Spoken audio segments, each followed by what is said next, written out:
Hello, today on my channel you will hear an amazing story about life. I hope you enjoy this story. This one struck me to the core.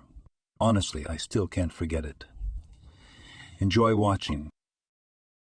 Look, it's like an American movie, Veronica said. Night, the moon. It sounded so solemn that she felt Billy was going to laugh. Besides, he didn't like the moon. That big yellow fool puts herself in the foreground for no good reason, he said. Well sees, well craters. But it shines, it shines. He imagines himself a second sun. The moon, Veronica continued, and the two on the hill at the telescope. Beautiful boy, beautiful girl. Now I'll turn to you. I'll smile in all 32 toilet teeth. A dentist told me that in the West, they put in white crowns like plumbing.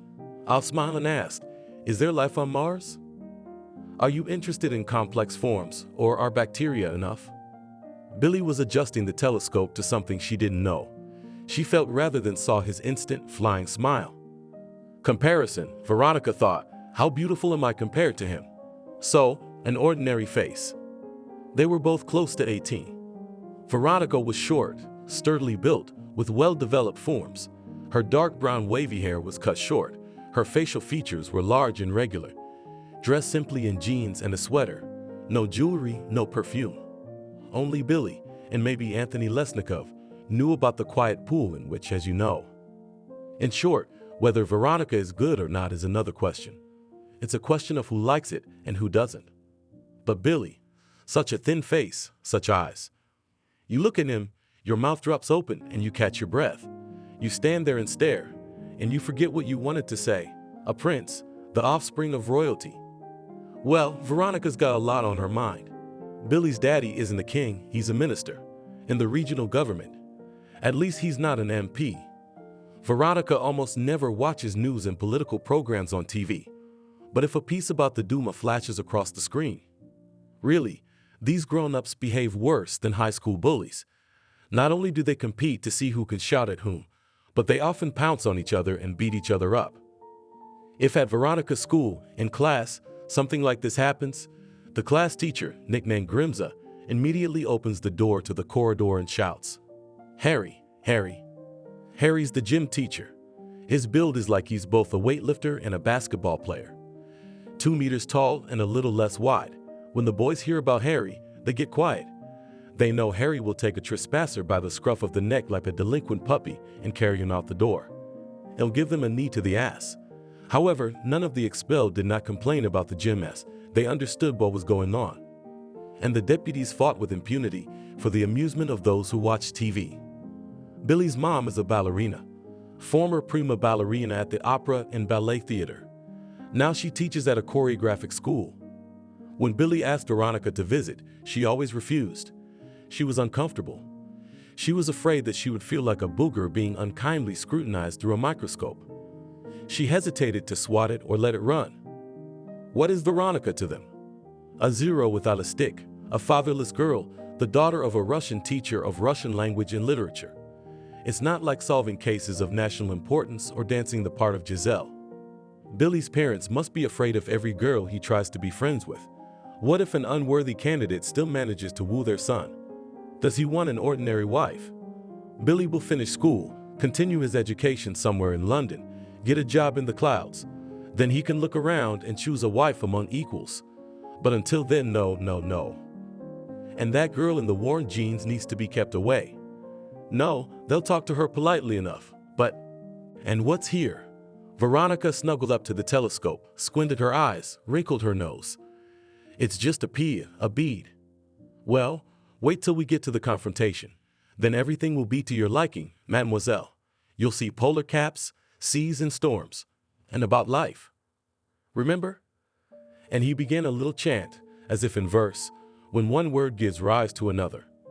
They lived on the planet Mars, in a house with crystal columns, on the shore of a dried-up sea, and in the mornings you could see Mrs. K, eating the golden fruits growing from the crystal walls or cleaning, scattering with handfuls of magnetic dust, which the hot wind carried away with the debris.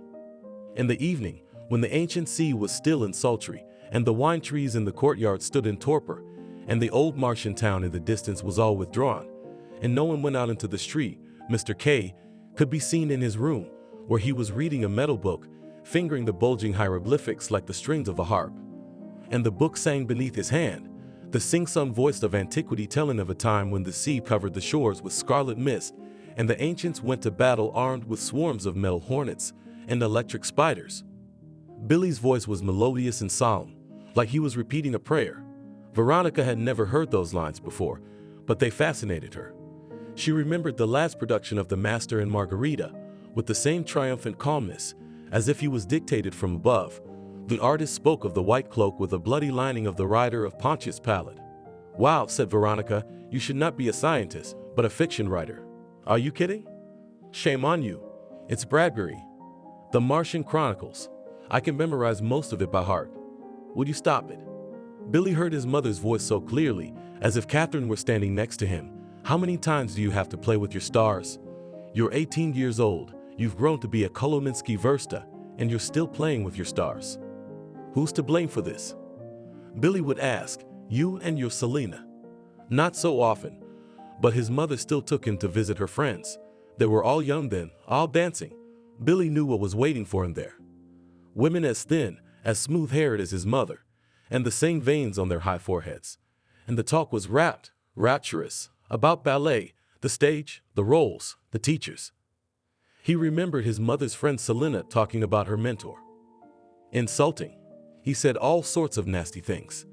He wouldn't let me go on stage until I was in tears, so I danced through my tears. And now I'm grateful to him, Mother of God. The theater is a real shithole. You can't say a sincere word. If you laugh once, they'll make up something about you. And now she looked at Billy and said, "Whatever. I'll dance on the ruins of the stage, even if they blow up a bomb." Mom could use a little more stamina, Billy thought. He remembered going on tour with his mother to Spain. For the first few days there were no performances, only rehearsals.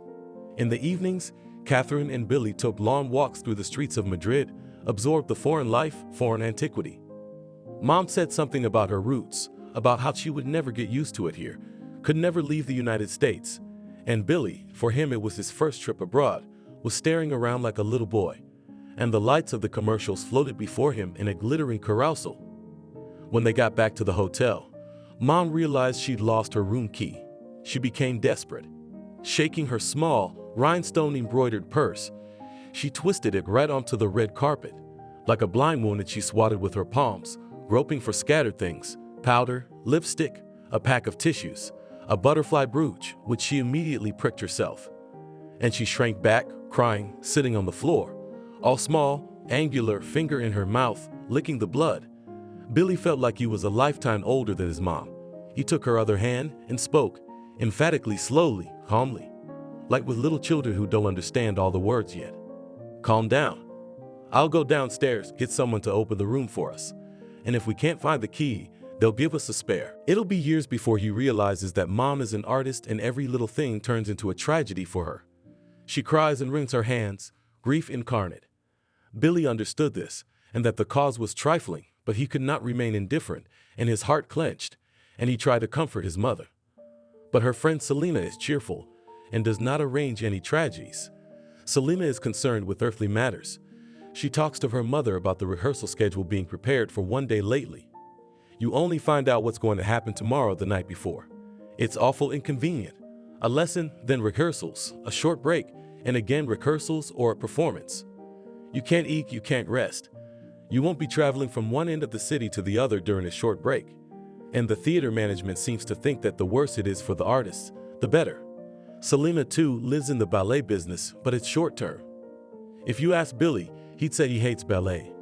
But not because of the director's tricks, and not because his mom's not interested in anything but dancing. No, ballet had become his personal enemy on a quiet evening when he had entered his mother's room without knocking, carrying Captain Grant's Children in his hands. Perhaps his mother would read to him. She was lying on the sofa, dozing, covered with a plaid. That plaid was always with her. She threw it over her shoulders as if she were a shawl, or, as she did now, she covered herself with it. All her mother's energy went to the stage. At home, she was frail, tired, always cold. She lay with her arm behind her head, stretched out, her feet bare. Billy walked over and forgot what he wanted to ask. He hadn't seen this before. He remembered his mom in high-heeled shoes. Number 33, Cinderella. And the little feet were very much in keeping with all of his mother's light, graceful appearance. And at home, Catherine invariably wore soft boots, Uggs. God, how nice, she repeated, changing her shoes, or said nothing but a blissful, relieved sigh. And what he saw now, they weren't his mom's feet. No, they belonged to some kind of monster, unnaturally long toes and little fingers as if broken. Calluses, stony dark. On the left foot, the toenail on the big toe is blue, as if it had been hit with a hammer.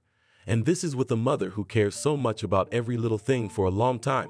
Picks out dresses, jewelry. If she goes to a party, she changes her hair several times.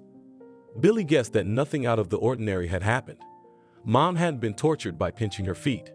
Ugly feet and flying across the stage are two sides of the same coin. But what a painful beauty it is. Billy remembers having the same blue toenail when he accidentally jammed his hand on a door. But his mother, who elevates every trifle into a tragedy, doesn't consider pain a tragedy. It doesn't matter to her, and it doesn't matter to Aunt Selena. But he couldn't forgive his mother's suffering for the ballet. He'd always been very sensitive to pain, and when Mom was telling something hard, a story about a performance she'd been through, when she barely made it to the end, she noticed that Billy had taken hold of his whiskey. What's wrong? It hurts. It's like a bow to the heart. Mom remembered that expression, and from then on she'd ask, "Shall I tell you about the play? But there will be such a thing, like a bow to the heart. Do you want to hear it?" And that time when she felt Billy beside her, she awoke from her slumber, intercepted his gaze, and hastily wrapped her legs around him. At the same time, she smiled to show her son that it was nothing, nothing. "But how beautiful," she said. Point in Russian just means point, point. We touch the ground with 2 points, or even 1. That's the calluses. You can only fly on calluses. And she ruffled his hair. "What, do birds have calluses on their wings too?" Billy asked, and as Catherine did not answer immediately, he explained to himself, "They don't have calluses, they have feathers." "I'll have you go to choreographic school, too," his mother said, as if it were a done deal. "You'll find out what kind of life it is." He shook his head. "No, no." But Catherine did not react to his no, apparently, just decided not to insist at that moment. However, the fate of Billy she determined for herself. Understand, she proved to her husband, who was not delighted with the fact that the son will be made ballerine of. Billy will be a perfect Siegfried. He's got the data, I realize that. Billy almost cried. "Are you serious? Stop mocking me, I'm not going to dance." He imagined. Mangled fingers, the whole body hurts, and daily hard labor at the machine. "Just show yourself to the commission. Just show yourself," Catherine persuaded him a few months later. "What have you got to lose? Don't worry, they'll see your sour face and they'll turn you away. And let's go get ice cream." There were 3 rounds of admissions tests. Billy was amazed at how many girls. There were more girls in the crowd, after all, wanted to volunteer for the ballet galleys. Fat and thin, tall and short, haircut and bow-tied. Some are nervous and tugging at their mom's hand, others are repeating learned dance moves. Others have tears in their eyes. Billy defiantly turned away to the window. It was better to look at the rainy day, at the wet black paths in the park, to watch the drops running down the glass, than to look at this general madness, or to hear the usual boring whispering. "Look, look, what a handsome boy." A quarter of an hour later, the handsome boy stood in front of the admission committee and, despite the fact that he was almost naked in just panties, looked at the maestros with a mocking look. All those, "Turn around, raise your head, stand on your toes." He performed quickly and carelessly, and the same mockery was felt in his movements. "He's a perfectly built boy," the older man said. "Of course, maybe he will grow up, but for now, yes Softly supported him a lady, as smoothly calmed, with a tuft in the back as his mother. She came over to correct his arm, and he noticed what a beautiful brooch she had on her chest, at the bottom of the deep neckline of her black dress. Blue sparks twinkled in the stone like a starry sky. The sifting was large, very large. As he and Catherine left, Billy saw tears in the eyes of not only the children, but the moms as well. In the second phase of the trials, the doctors took over. Here the rejection was less. About 100 people reached the 3rd round. Of them had to choose 30. "You will play a piece of music," instructed Mom, and offered to dance. "I'll do it," thought Billy. And finally, there he was, standing in the middle of the auditorium. The accompanist is small, a little extra on top of the piano. She began to play, and Billy recognized the waltz from the first bars. And not wanting to play anything, he spread his arms and spun around the big hall, enjoying the freedom, because at home it was still cramped. Here he could run like hell. And a few minutes later, Billy opened the door. Catherine came up to meet him. "You got it?" Almost with hatred, he shouted. "I was accepted." And he walked ahead of her down the corridor with his hands in his pockets, not wanting to look back, accompanied by the whispers of the crowd. He didn't eat ice cream now either. He studied at the school for 2 years, and finally convinced that they have nothing in common with ballet. All those endless rehearsals, shouting teachers. Long leg, long leg, long leg, long leg. Step back on the left foot. Turn your foot out, let your heels smile. And this pain, which came as he expected. The dreams and excitement of his fellow students about roles, about plays, all this was absolutely alien to him. Sweetheart said finally to his mother, the old teacher Zakhar Maximovich, vainly tormented all this time with Billy, "Do not drive in with a stick on this path. A slave is not a worshiper. Your boy doesn't want to do what I tell him to do on purpose. What do you think he's gonna do with his education? You know how stressful high school is. Don't torture your son. Put him in a regular school." For several days, Catherine was silent.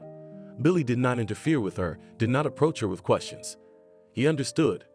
Mom has to survive the collapse of the dream of his ballet career, and that soon everything would be as before, and he didn't want to be caught under the hot hand and hear harsh and unfair words. In the end, his parents put him in an English special school and took a breath. Still, not quite the ordinary way the school is alight, and the child, exhausted by the struggle with ballet, took it as a respite and learns perfectly. The only memory of the past is his mother taking him to visit Selena when she has a ballet society gathering. You'll remember later that you knew these people. Perhaps if Billy were older, he would appreciate them. But to a 12-year-old boy, talking about ballet is intolerably boring, and they don't even finish the sentence. They just start, say a couple of words and laugh. They understand everything. They are their own. Aunt Selena doesn't have a cat or a dog. Billy had already eaten the cake, and now that the diet was over, he was putting in a second piece, stretching the pleasure. With a spoon he kneaded windows in the soft biscuit and imagined that it was a knight's castle with sentries walking along the creamy roses on top. He would sit there, mentally recalling Walter Scott's novels, and the piece would quietly disappear from the saucer. At last Billy crept over to the big pale green chair and dropped his head on his arm. He sat as artistically as his mother, the embodiment of longing. Aunt Selena, passing by, stroked his hair lightly. "Poor frustrated Siegfried, do you listen? Well, here you are, at least look at this. It's a nice picture." And she put an expensive, heavy volume on his lap. It was an album called Mysteries of the Universe. Pictures taken with telescopes. Planets, stars, comets, nebulae. Billy looked at it and froze, and was lost forever. Before him lay the galaxies. Their crystal curls formed by millions of stars, seemed pierced with brown veins and cracks, and it was no longer crystal, but ancient, noble agate. And it was worth thinking how much life, and in what forms could lurk around each star spark. The inexpressibly bright tails of comets, the unearthly splashes of color. Where does the journey of these eternal wanderers begin, and where does it end?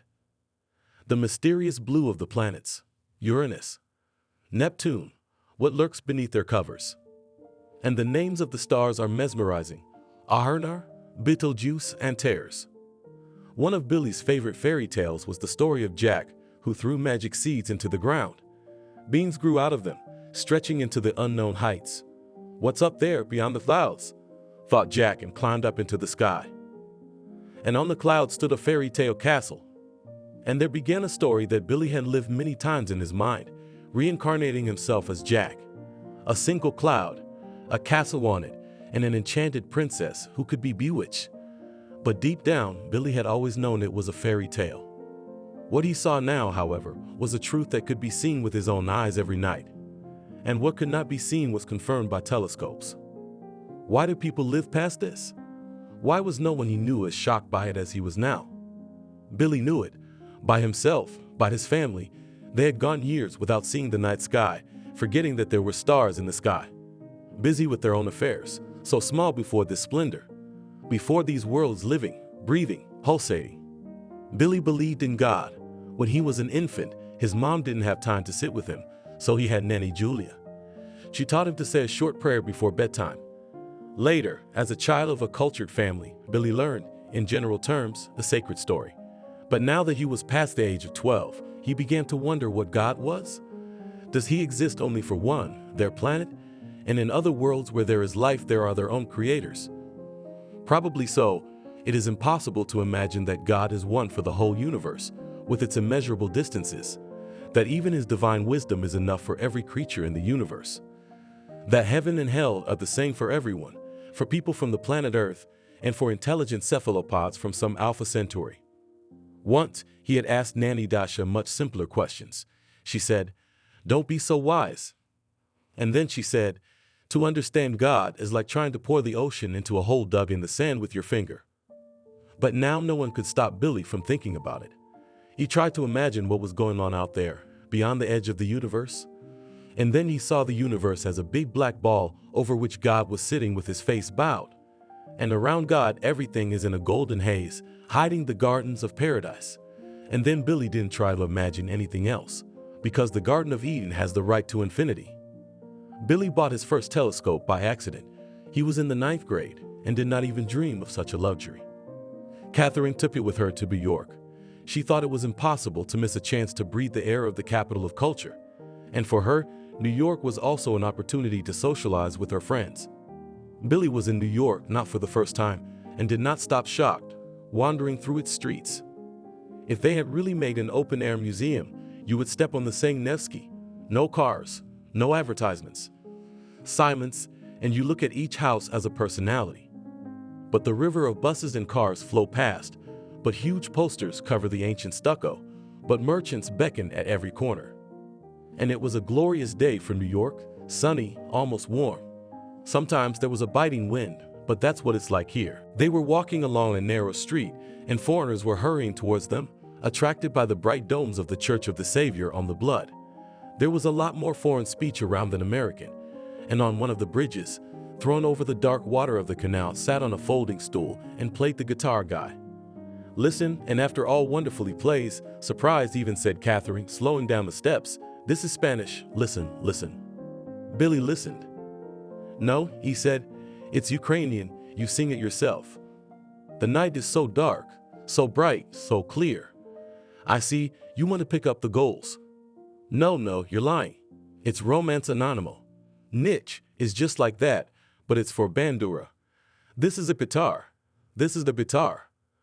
Billy looked at his mother's half-closed eyes, at the way she wiggled her chin, hearing the melody not only from outside, but also inside herself, and thought that she had more to give than he did.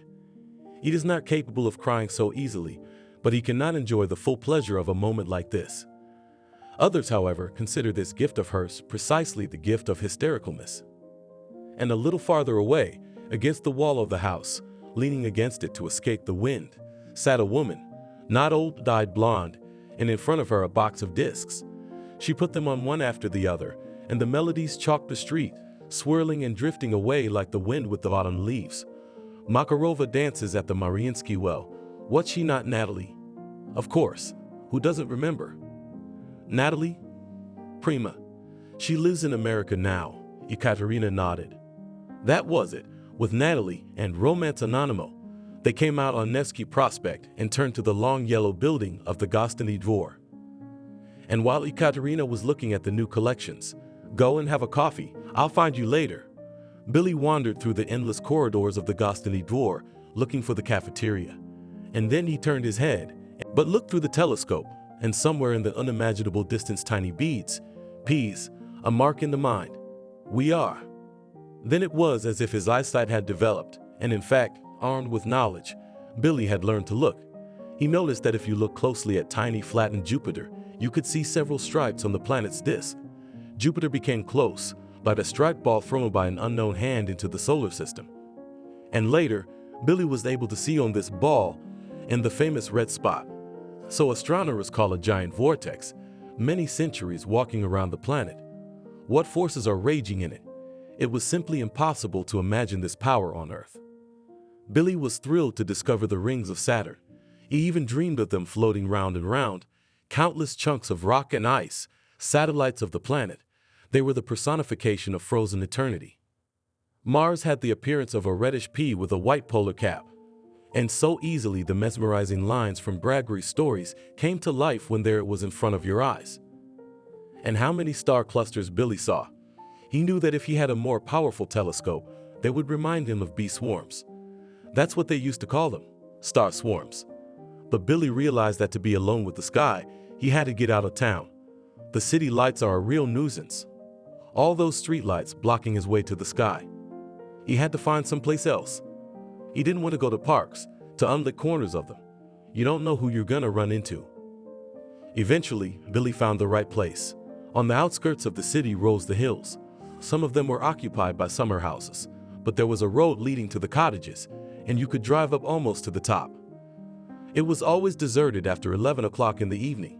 The city lay far below, and the sky is a gorgeous starry sky right overhead. When it's so close, when there's nothing in the way of light or sound except a bird singing somewhere, it's as if the stars begin to speak. Billy already knew that the great philosophers of ancient times had received their revelations in the same way, by listening to the voice of the universe. Mama instructed Veronica to pick the last of the grapes. The whole family used to love the dacha. One of Veronica's first memories, her father was building a house. It was small white brick, and then it was covered with wooden carvings. And next to the pool, for the child to splash in. And the mother, flushed, happy, she always loved this labor on the ground plants thin branches. This will be a cherry tree, this will be an apple tree. Later, the parents build a fire. No, not for kebabs. Meat on coals both then in her distant childhood, and now were a luxury out of reach. Her mother would hang an aluminum kettle over the fire and cook goulash. Whatever mom cooks always turns out delicious. She says you don't even have to study. It's in the genes. Her hands know what to throw into the pot. Millet bubbles, giving the brew a beautiful pearlescent color. Pieces of potatoes and fried lard rise in islands. Parsley leaves, plucked here, already from their own land, float like green ships. Veronica sips goulash and watches a small painted bug crawling along her leg. Its coloring looks like a ladybug, but the adults say it is a soldier. Veronica comes up with a full title for the insect, Ladybug Soldier. Then the parents split up. Veronica was 6 years old. She understood what had happened in a childish way. Daddy was taken away by Aunt Natalie. He packed very quickly because Mom was yelling at him. He took his suitcase and left. Yesterday he was there, and today he's gone. Without Dad, everything began to deteriorate. Mother, who was so good at cooking and treating Veronica if she was ill, was helpless in other matters. And there were always small catastrophes in the house. The faucet leaked, the closet door warped, the washing machine ran around the bathroom like a rabid beast. Mom decided not to call Dad no matter what happened. She cut out the phone numbers of various men on the hour firms from the local newspaper. She called for someone to come and fix things. They have already formed a familiar master for repair of refrigerators' 2-meter uncle.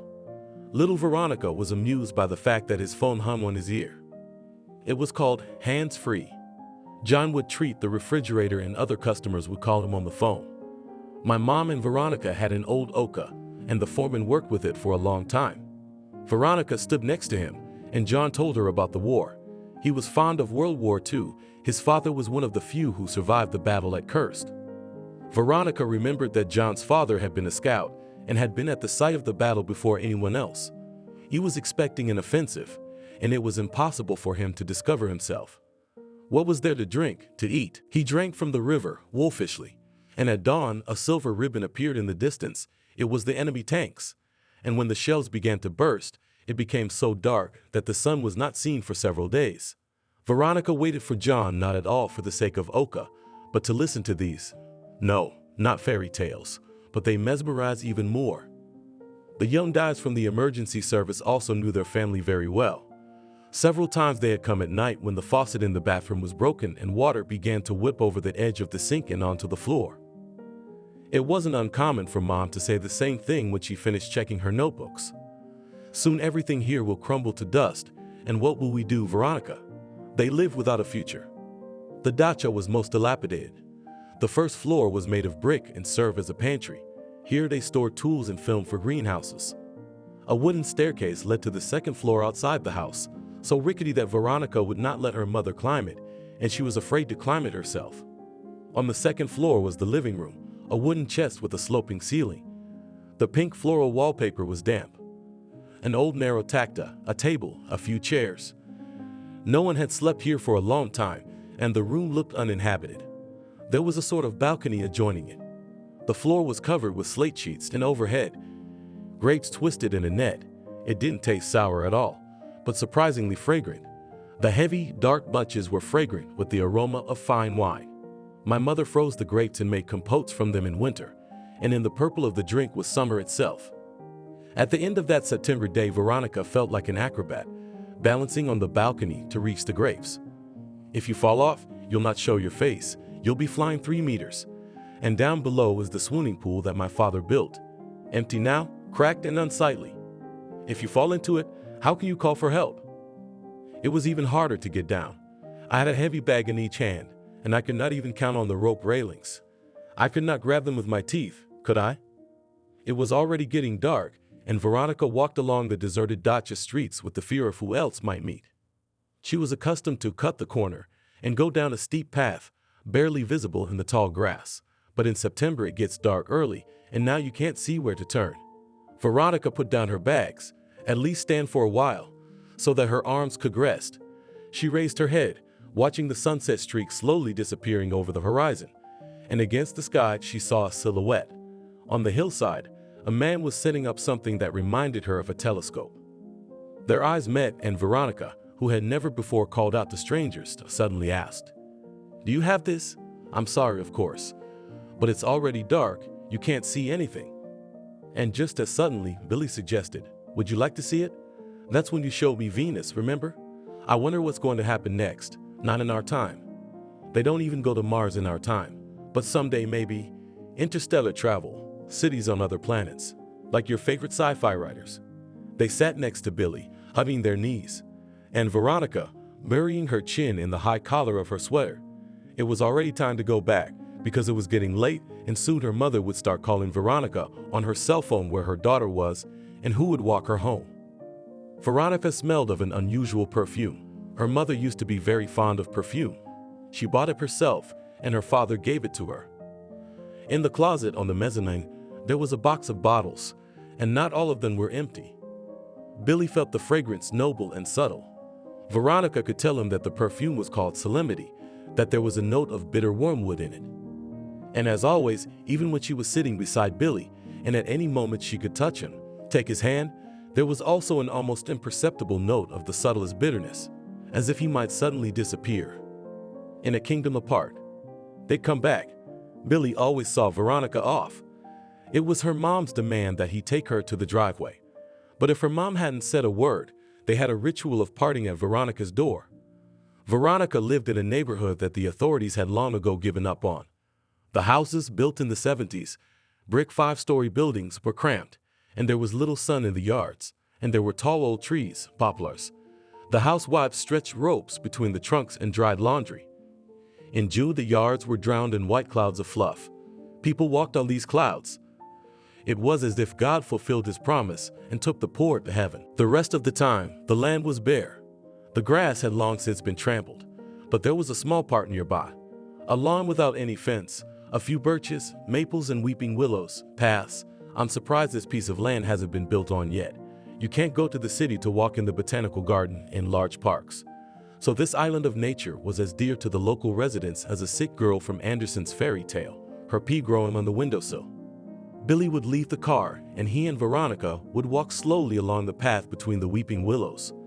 It was always dark by the time they returned. The path was lit by lanterns. In the fall, the leaves of the birch trees lay beneath their feet and glowed like heavenly coins, and maple leaves, while their few are perfection itself, crimson emerald carved. Then the leaf all gathered strength, and Billy and Veronica walked with their feet buried in dry, rustling piles of leaves. And in winter there would be icy paths, and they would roll, Billy dashing first, and then waiting for her, arms outspread at the end of the path. until she, with frantic flapping of her hands, finally fell into his arms. It was now May.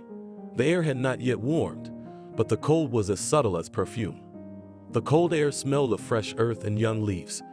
Everything around them was suddenly dressed after winter, and Billy and Veronica felt as if they were not in the open air, but walking through the halls of a green palace. They were walking, and their fingers were intertwined. Veronica closed her eyes and walked for a while, seeing nothing around her. Even with her eyes closed, she was as peaceful as people usually are only in dreams. Wherever Billy turned, she would follow him. She felt him suddenly pull her sharply to the side. She opened her eyes. It turned out that a large branch was lying in the road, blocking their path. "What are you doing?" Billy asked in surprise. "Were you thinking about something?" "I would have fallen." She laughed. No, she couldn't tell him why she was suddenly walking like a blind woman. "Can I warm my other hand against you?" she asked, quickly came in from the other side and put her right palm in his warm, frozen really. 5 minutes ago, they got out of the heated car. "I'm just cold. You know, my mom and I used to go on vacation. We rented a little room. There were 2 of us, and the third one was a girl named Ariana from the Baltics. We arrived in February, but in the Caucasus there are no winter frosts, which we have at this time. Still, our hostess stoked the stove every day. Ariana slept by the Dutch oven. It was hot, even stuffy, and she would put on a sweater, tights, warm socks, and ask the landlady for a second blanket. She was a florist. She'd get soaked during the day outside. So I'm not the worst option. I want to ask you something." Billy stopped. He was standing now, blocking her way, and she could tell from his voice that he was very uncomfortable. "Will you marry me?" "What?" Her face twitched as if it had never even occurred to her. "What are you talking about?" And she got ready to go again. "Wait," he held her back. "You just don't want to? Then that's it. No questions asked. Or are you saying no because there's another reason?" "Wait, I don't get it. Why are you getting married in the first place?" "Well, girls are getting married, so hold them up. But who gets married at 18 nowadays?" "Exams are coming up. Then my father wants to send me to London to study." She lowered her head. He noted her grin and the fact that she could not raise her eyes to him for some time. "So you're saving yourself from London with me?" He kept his hands on her shoulders. Veronica couldn't find the word awe. "You understand everything. How am I going to live? I'm there and you're here?" He asked with despair. "A few years. How can we be apart? We're at war at home now." "Because of me?" Veronica was scared. "No, because of this England. I won't go. I won't go anyway. Let them do what they want. But no one should interfere with you and me. No parents, no parents. No more hiding, no more excuses. Enough. Your father and mother will never agree to me," Veronica said quietly. "In this London, they'll send you there anyway. And then they'll marry you off to a rich girl when they decide it's time." "Listen to me," Billy looked her in the eye, and now she couldn't look away. "Nobody's sending me anywhere. If my parents accept you, will you?" "I'll do it," Veronica said. "I'll close my eyes, I'll do it, and I'll live in this fairy tale for 10 minutes. I'm gonna dream. And then I'll open them." Billy leaned down and kissed her. It was the second hour of the night. No one was in the park, and they stood there, embraced, and drank each other in, and couldn't tear themselves away.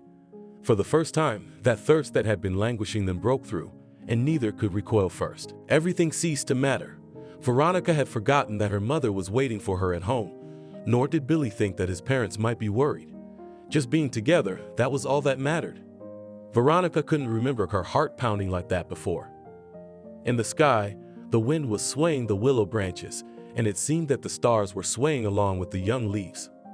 Mother, of course, stood at the window. She could not sleep until Veronica came home.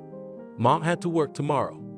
She has 6 or 7 lessons every day, and she won't be able to keep up with the current numpties. They do not know how long their teacher will survive unfair, hurtful words. Almost every day Mom comes back with a headache. Sometimes she's so tired she can't even talk. She curls up on the sofa and lies there. Then she gets up. Veronica feels like she's taking an invisible broom and sweeping herself into a heap to rise again and move on with her life.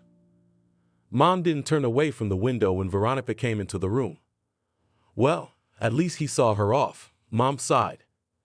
She realized how brief this time of girlhood would be for Veronica to forget everything and wander with her beloved by the hand.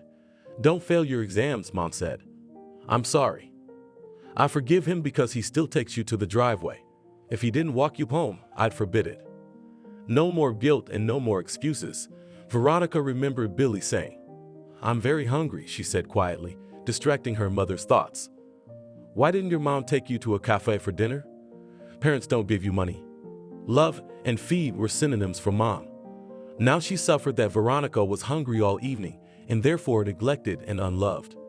Mom believed that she and Veronica were the two of them left to each other.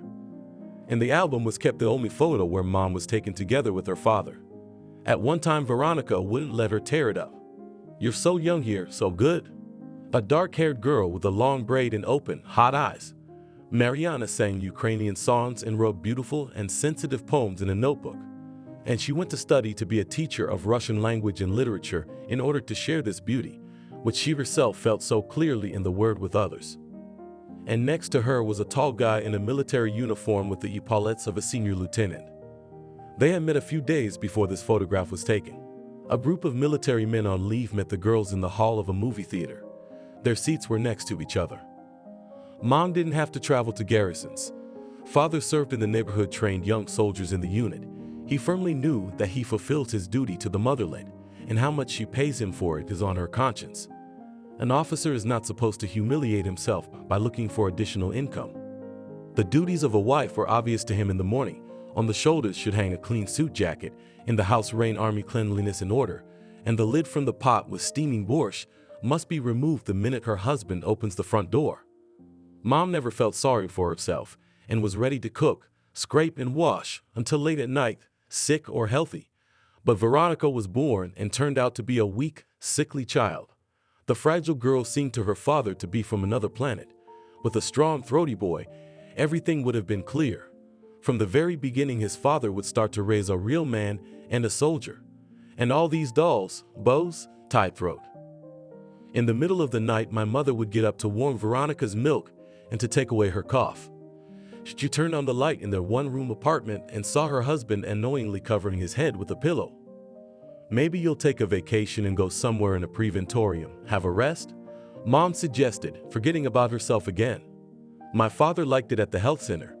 He was an excellent dancer, and for 3 weeks of vacation danced Natalie, a cheerful, giggly blonde. When he came back, he wasn't himself. Walked so gloomy, did not raise his head, told my mother Veronica a few years later I'd all inquired about what and how, but he kept silent. Then he said, Mariana, something terrible has happened. I thought he'd been recruited into foreign intelligence, and he said, Mariana, I've met another woman. It was the only time in my life when my mother beat my father.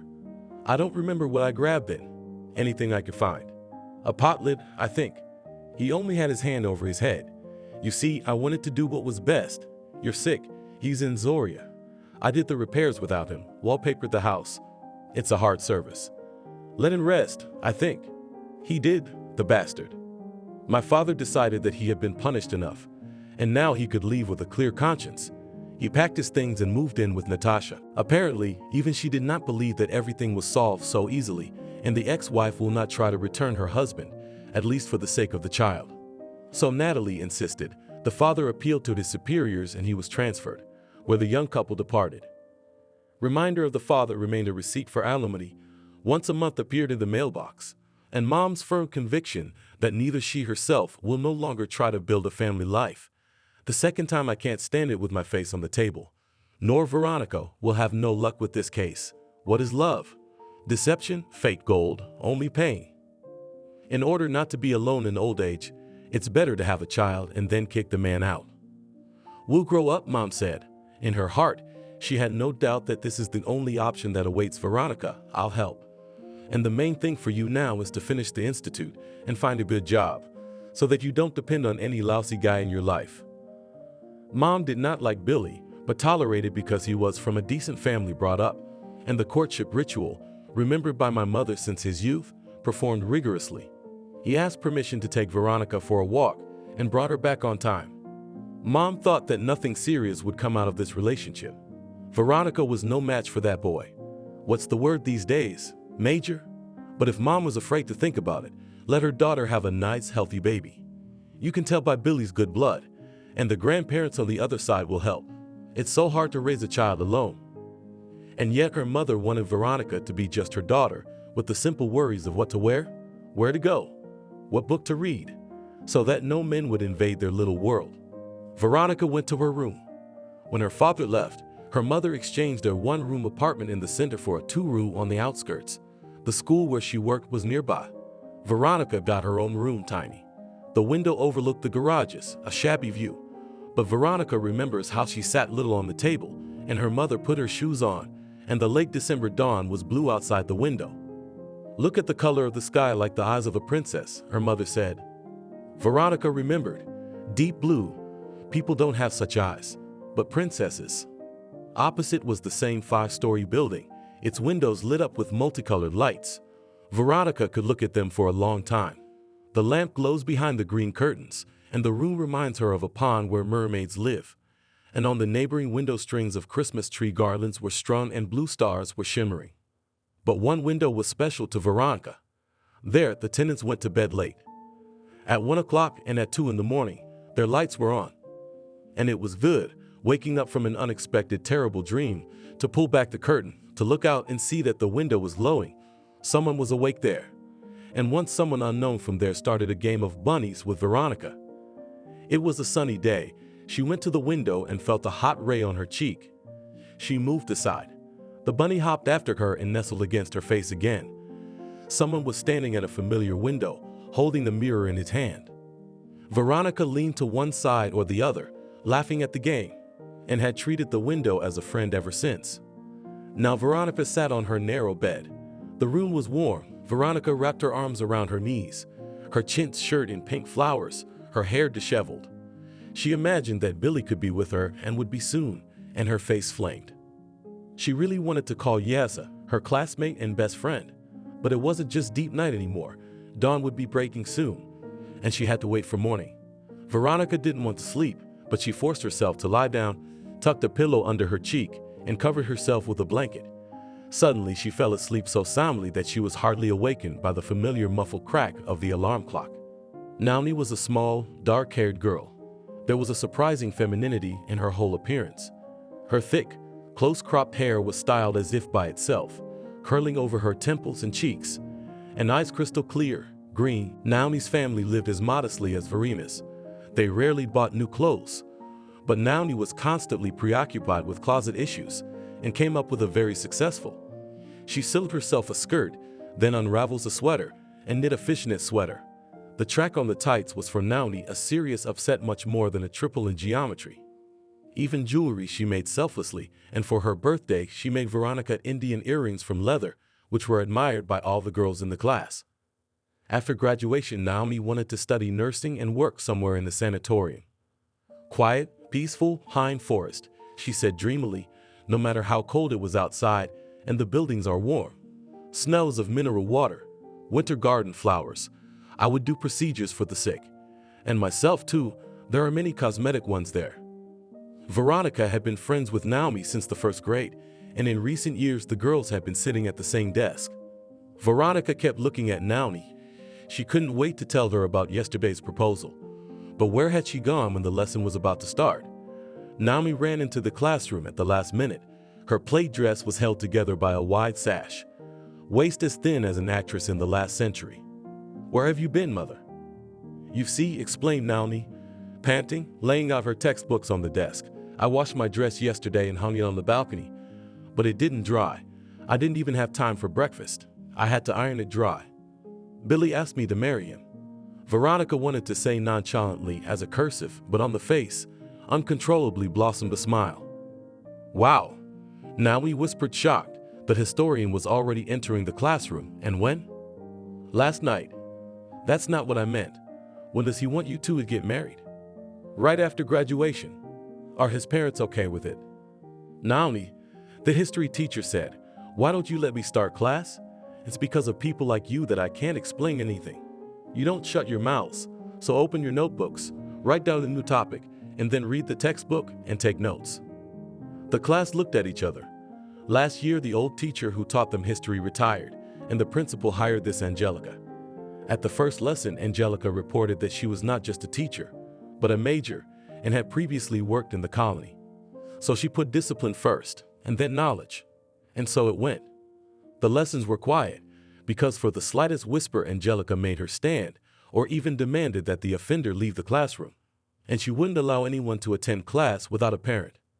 But she could not explain the material. She was confused about dates. Over the years of service in the police, she forgot everything.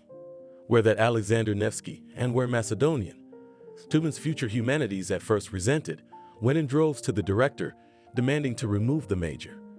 But there was no substitute for Elena. Parents of high school students gave up and began to look for tutors. We had to wait for recess. And then Naomi poured Veronica with questions, the main of which was whether the wedding would really take place. Don't jinx it. What are you afraid of? Even princes marry the wrong people nowadays. Well, thank you, I'm out of the trash already. Did you give me a videotape?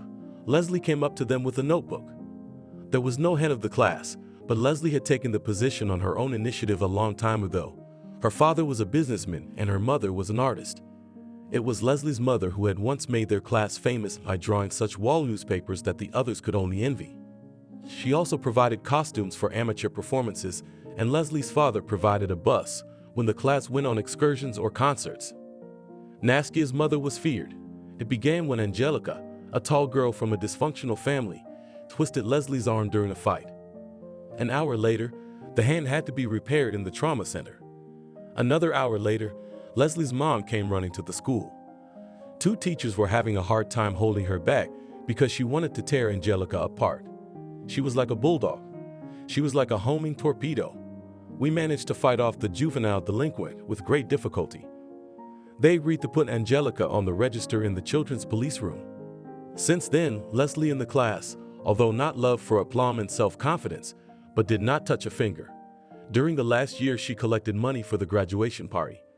This process was not over. There were a lot of expenses to be spent. Gifts for teachers, a farewell gift to her native school, video shooting, a boat ride, a restaurant. At the meeting, some parents stuttered that it would be possible to organize a holiday in the canteen of the school. But the rest were indignant that it was an unforgettable day and they should rent a good restaurant so as not to spoil the celebration for their children, who were used to a different standard of living. Veronica and Naomi looked at each other. "We're not taking pictures," Veronica said. Leslie scribbled something down in her notebook and said, stepping away, "And then don't take the discs from other people to rewrite. Otherwise, others will pay, and you will get a freebie. I'll warn the cameraman not to shoot all those who are not recorded unless they accidentally get into the frame. For God's sake," Naomi said softly, "to look at your faces afterwards." "You know," she pounced on Veronica again, "I have a hat and some beautiful white gloves left from my older sister, in a box on the mezzanine. I'll get it. Mom keeps everything." She says, "Naomi, don't get married so fast. I haven't had time to say anything. If you go to the registry office, I'll go to the world." After school, Naomi and Veronica used to walk home slowly. They walked past the fresh bread stand, where they bought hot apple puffs, past the city park where the ducks swam in the pond, and the girls would throw them the last crumbs. But today Veronica was on class duty with Anthony, and Naomi, sighing, went home alone. Anthony, a tall, blonde-haired boy with an attentive, tenacious gaze. Years later, she remembered his face. There was nothing significant about it. Burned eyebrows and eyelashes, a barely noticeable scattering of freckles, plump lips, but those gray eyes. Verina's mother, having seen Dimka once, said, "What a boy has beautiful eyes with a mist. They seem to glow." Anthony was always dressed in the same protective colored light jacket, collar open, visible cowskin. Usually the duty officers divided the class in half. "You wash half, and I'll wash half. Wipe the blackboard, water the flowers, I can handle the mop," Anthony said. He scrubbed the floors with surprising dexterity. He twisted the heavy rag in a sporadic motion, scrubbed the worn linoleum, and the classroom was clean. "When you go to the army, ask to join the Navy," Veronica advised, watering a strange plant in the form of a green stick, from the top of which leaves spread out in a fan. In class they called it Elite's cock. "Your shit will always be shiny." Anthony didn't say anything, just looked at her. "No, seriously, where are you going?" Veronica asked. Anthony answered reluctantly, mopping under the teacher's desk. "Polytechnic, I'll probably try. If I don't pass, I'll be rated for service." Veronica sighed sympathetically. Polytechnic seemed to her little better than the army. All that horrible math, blueprints. At school, she treated the exact sciences as a punishment. They were hard for her. And here, voluntarily. Are you really interested in all this? She made a gesture as if she were drawing. There's not much I want. There's also such a thing as real life. Anthony raised his head and suddenly smiled at her. Veronica hadn't seen him smile like that in all her years, brief but bright and trusting. And she also remembered that he went first in his biology class, and all the animals in the living corner adored him. The parrots would sit on his outstretched arm for long periods of time, and the white rats would almost kiss him. He put them on his shoulders, several at a time, when he cleaned the cages. This guy should be a soldier. Who could he kill? But you couldn't study biology in their town. You had to leave, and Anthony probably couldn't do that. His mother was sick. The Polytechnic Institute was 2 bus stops away, and the competition was low year after year. Where do you think you'll go? Anthony asked. I don't know yet. Anthony, everything is still hanging by a thread. She suddenly wanted to tell Anthony how scared she was. Would everything work out? But she couldn't tell him, so she held back. And he felt something stood near her, hesitated. Finally, he stepped back. When the cleaning was finished, they locked the classroom and went out onto the school porch. A warm wind blew in their faces.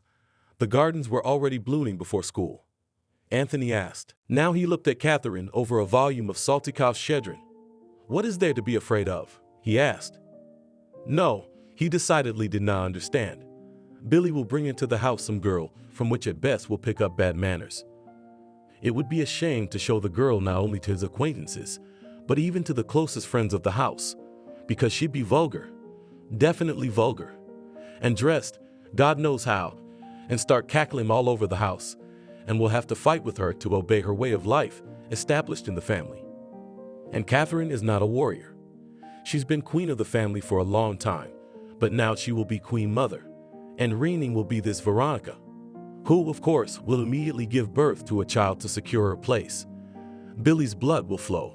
Oh my God, it won't be a baby. It'll be a travesty of her son. Archie, we've got to do something, Catherine said, desperation in her voice. I do not understand what you kill, replied Archie.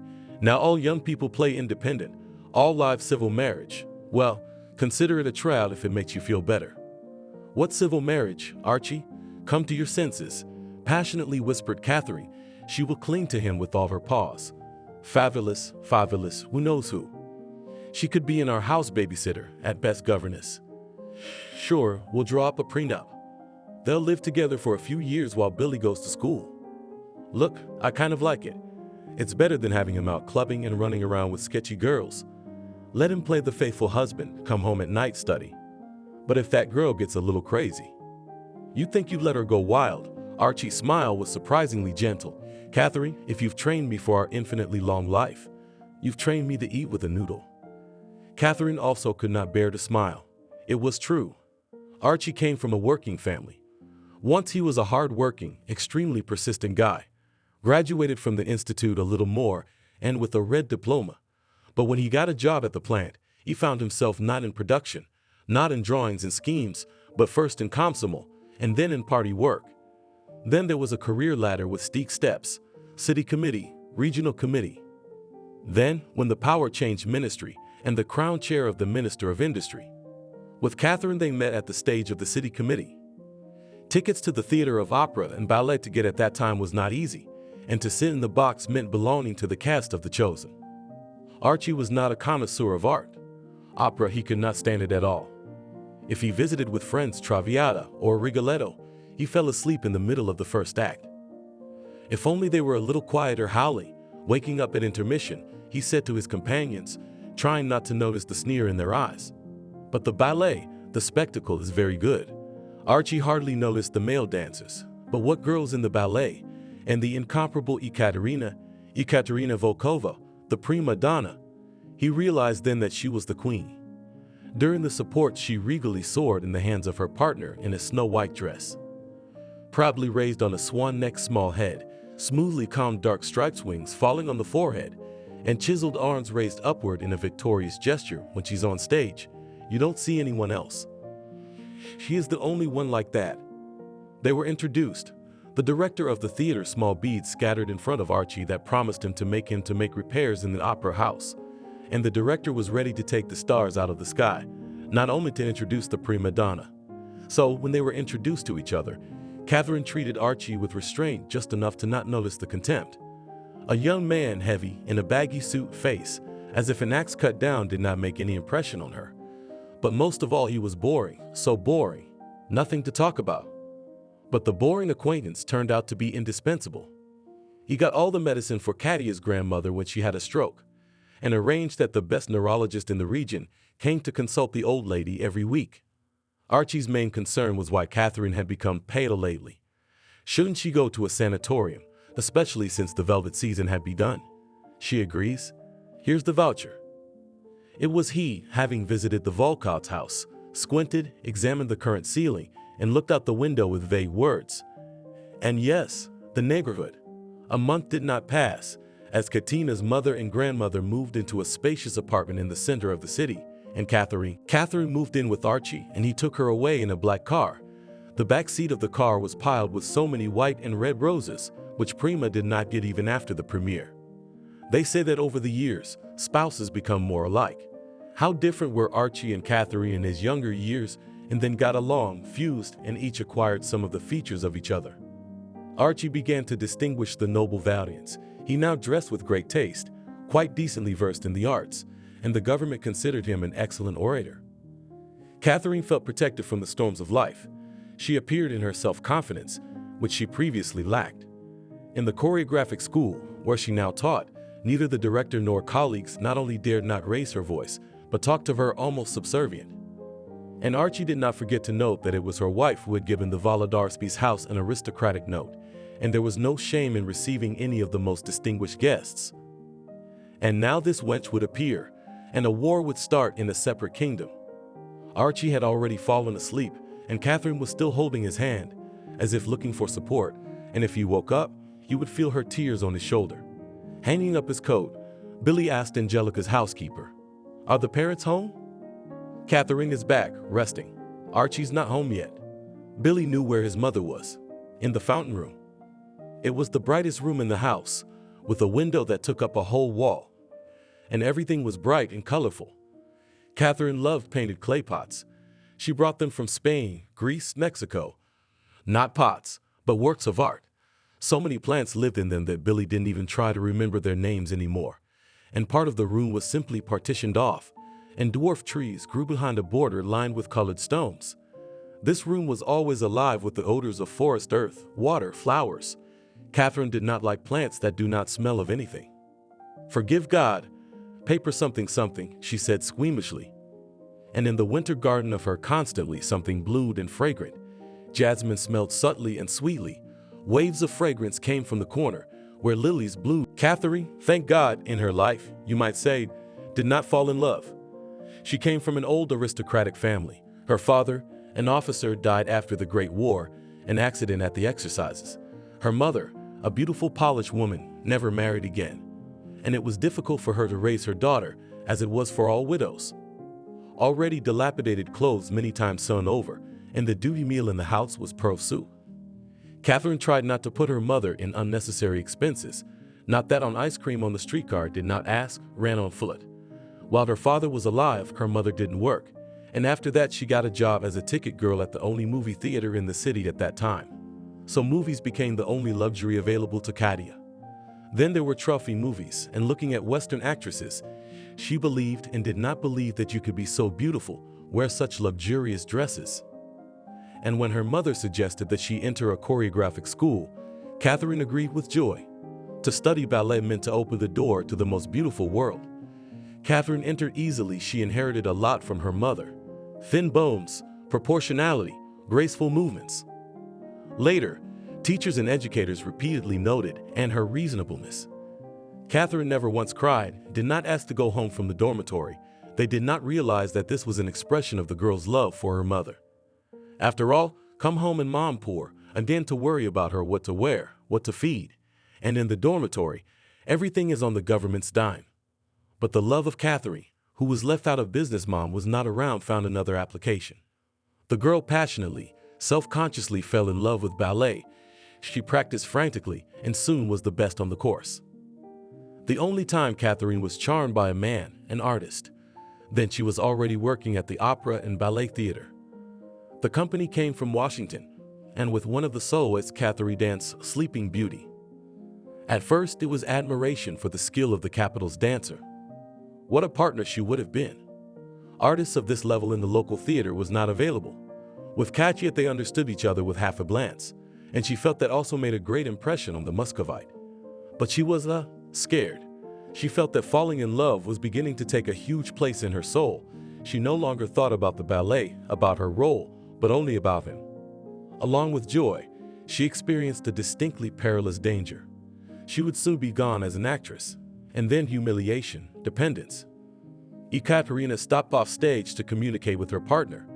She did not answer his calls, and after a few days the Muscovites left. With the present husband, Ekaterina was connected something like a good buddy. But now, calling from memory that half-forgotten short feeling, she remembered, above all, the pain she experienced when the artist left. The arrival of this girl in Billy's life would not be painless either. She knew her son. I wanted to ask, Catherine said a little audibly, have you talked to Veronica about, well, have you promised her anything? Maybe it's wise to wait, at least until third year? Billy smiled and shook his head. He knew his mom's tricks. Hand me some drops from the table. My eyes are getting dark. Maybe you'll go out of your way to do this and that. He also knew that, despite her fragility, Catherine was in better health than her husband. Archie's blood pressure was seriously high, but he loved his mother too much to let her know he understood her game.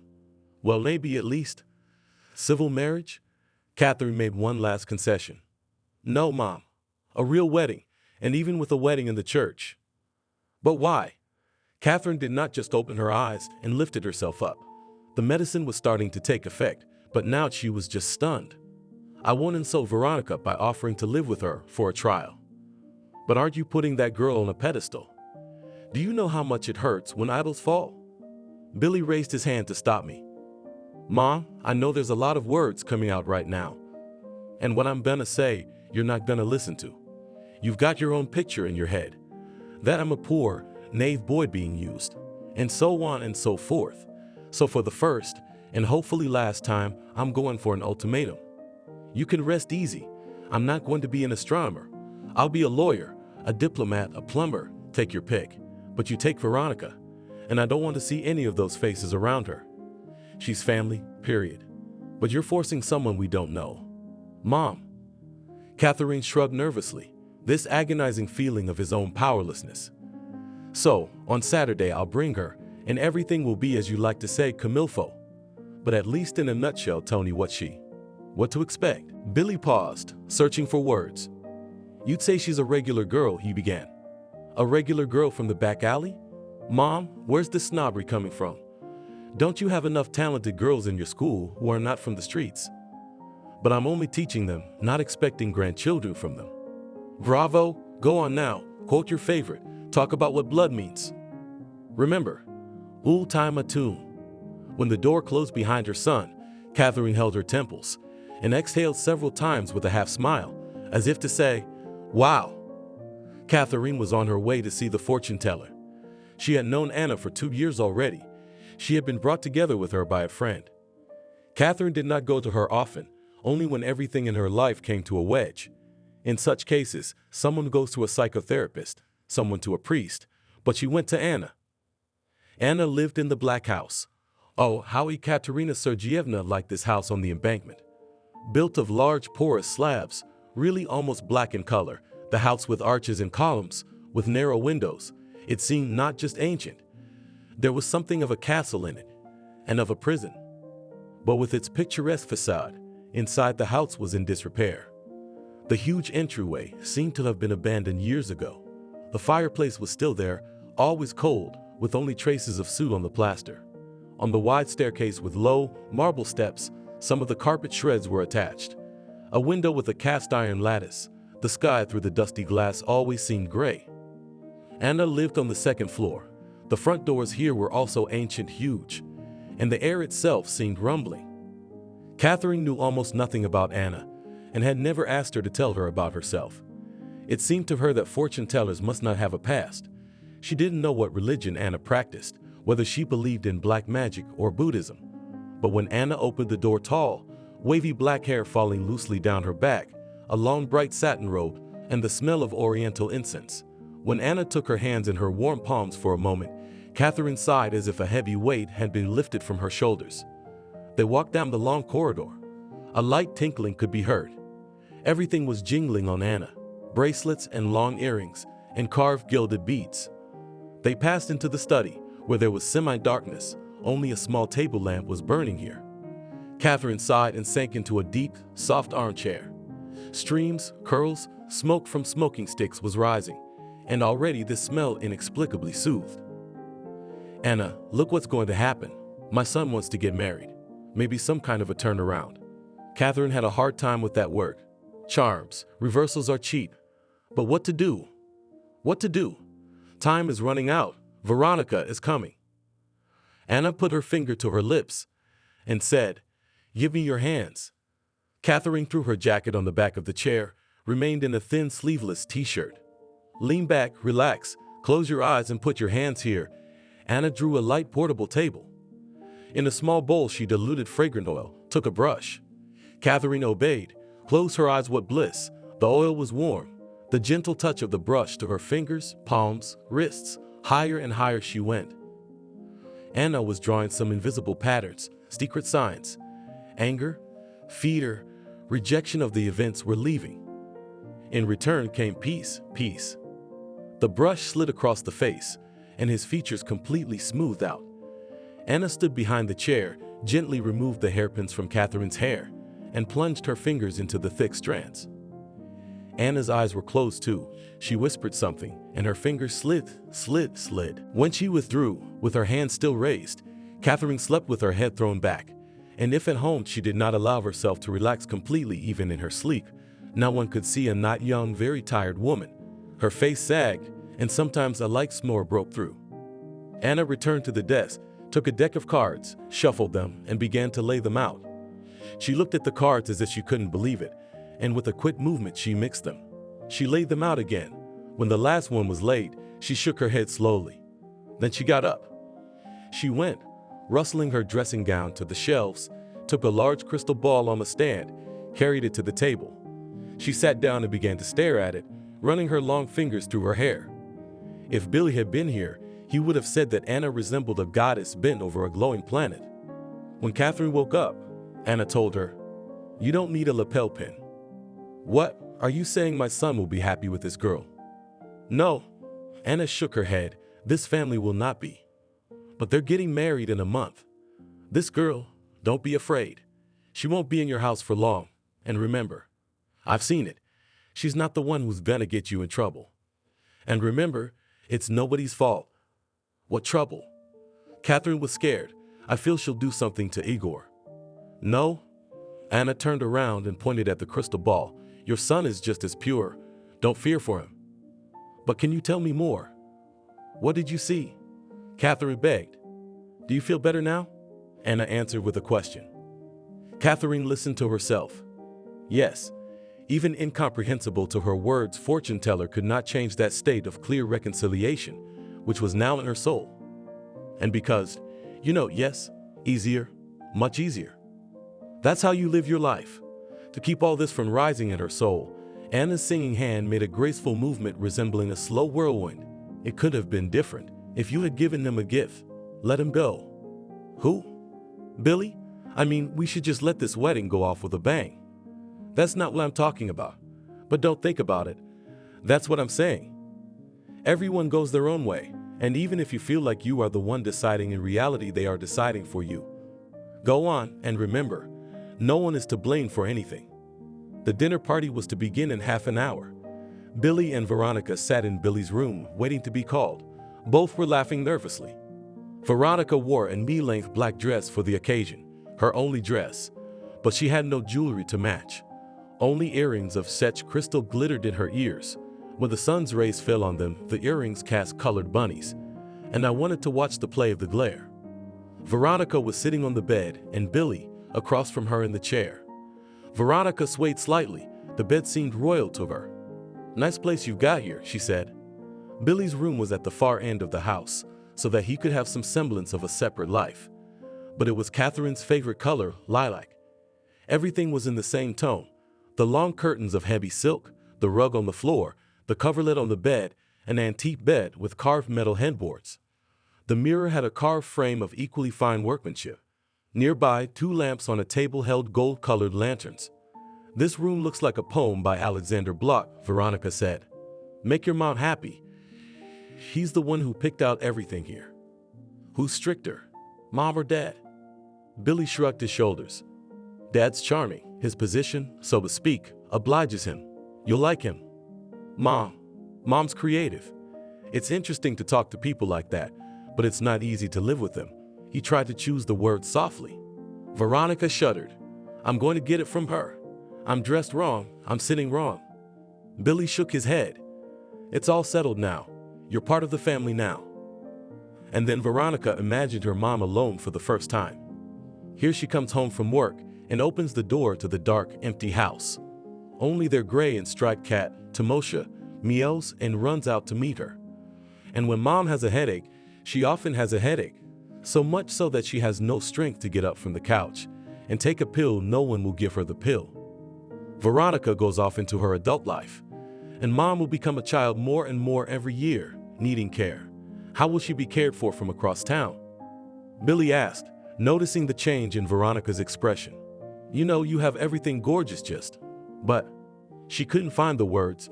The thought of her mom was so sudden and painful. But she finally said, carefully, "I'd like to live somewhere between yours and my mom's. Just the 2 of us." Billy's answer was a complete surprise to her. "And that's what I want." Dinner was served in the small dining room where the family usually gathered. Billy saw this as a good sign. Only the immediate family was invited here. But maybe mom had just decided that there was no need for a parade to honor some girl from the back alley. The small dining room was especially cozy. A small oval table draped with 2 linen tablecloths, cream and gold over it. Chairs covered with covers with a pattern of half-blossomed roses, and a pink garland on a chandelier hung low over the table. Softly lettuce curtains and green cabinets in the corners. Catherine's favorite tea and coffee sets were kept there. She gravitated toward the beautiful teapots with intricate, molded porcelain designs. And the housekeeper, Angelica, always brewed tea according to complicated recipes. So the shades of flavor came gradually, as in a good perfume. First the first subtle smell, then the heart, and finally the top note. The parents were already seated at the table. Archie stood up to greet Veronica and pulled out a chair for her. He took a seat at the head of the table, Catherine at his right hand and Veronica now at his left. Billy sat down beside her. Veronica kept her cool, at least outwardly. Barely had Angelica poured her a ladle of soup, as Veronica threw a rather. Whether she was hungry, Billy didn't know, but she ate without showing appetite, just like her mother. "I take it you're graduating this year too, Veronica?" Archie asked. "And then where?" "My mom's way, I guess." "Yes, I have to. Archie nodded. "English is in a terrible state these days. Veronica, didn't abuse it myself at school, as they say. I got B's. Not much more than that. Comsomol work took all my strength. But what is being done now? It's impossible to convey. You know, I have to look through a lot of documents, Stein. So believe me, I'm horrified. My young people, ministry rats, all with higher education, or even with 2, will write so much that you can laugh, or even invite an interpreter to explain to me, an old man, what they wanted to say. The country chased after money in its time, decided that you can't make much money in the humanities. And now we're dealing with, oh dear mother." Archie put his hand to his cheek. Billy sensed that his father's friendly tone had touched Veronica. She obviously hadn't expected such attention, and she answered him with a tentative smile, which already showed sincerity. "And you, Veronica, you probably read a lot, don't you?" "Our Billy likes it too. That's rare these days. It's nice to meet such an attentive look, as you are looking at me now. It's the look of a reading person." Angelica put a big plate in front of Archie, a roast. He must have been cooked separately, because all the others were served much smaller plates, and on them, stewed vegetables, herbs, fish unknown to Veronica. "Not a serious meal at my house," Archie said. "Maybe, Veronica, you can keep me company later. We'll eat like human beings. Or are you a stickler for healthy eating too?" "Why are you looking at my hands?" Catherine suddenly asked. Veronica blushed slightly, but her voice sounded calm. I've always wondered how people who sing at the opera talk in the world, how their voices sound in ordinary conversation. Can one guess their power and beauty? Just as interesting are the ordinary gestures of a person for whom movement is a profession. Well, Catherine asked quickly, sharply. Beautiful. Really just beautiful. It's hard to look away. The slight sound that escaped Catherine's lips was reminiscent of "mm." She, accustomed to assessing her ballet girls from the point of view of a classical figure or marriage. Snag did not like Veronica's appearance at all, which promised in the future heavy womanhood. Didn't you take dancing lessons yourself, Veronica? It was Archie again. I did, nodded Veronica. In the 7th grade, an aunt came to us and began to persuade us. She promised that she would teach us everything in the world. Modern dancing, ballroom dancing. She got all the girls so excited. But when we went to see her at the Palace of Culture, she probably went to all the schools, and there was nowhere to stand. So this madam organized a selection. And you didn't pass? I didn't pass. I was almost the first one out. You had to dance, a waltz, a 1, 2, 3 across the room. I immediately got confused about which foot to start on, and the lady yelled, "That's enough." Did you know that, Katinka? Archie nodded. Then they gathered us together, all the expelled, and they started to console us because some of the girls were crying. They told us to do something else. I was sent to a puppet theater to work with the puppets. I needed those puppets. What are you interested in now? Veronica shrugged slightly. Art, yes, I still love it. But I can't travel. The theater and the Philharmonic Hall are on the other side of town. And then there's graduation. Books remain. I read a lot. You're not interested in politics? It's not my thing. Well, thank God. I respect Takamada immensely, but I wouldn't want there to be dozens and hundreds of such ladies. It's still a man's business. Archie got up. Well, darlings, let me say goodbye. They're expecting me at the ministry at 3. As he passed Catherine, he touched his lips to her hair and whispered, "Quite a nice girl, and should not have worried in advance." But Catherine sat tense, silent, and he still did not understand what she thought about it. Thank you for watching this video to the end. Subscribe to the channel. Like it, write comments if you like the story, and see you on the channel.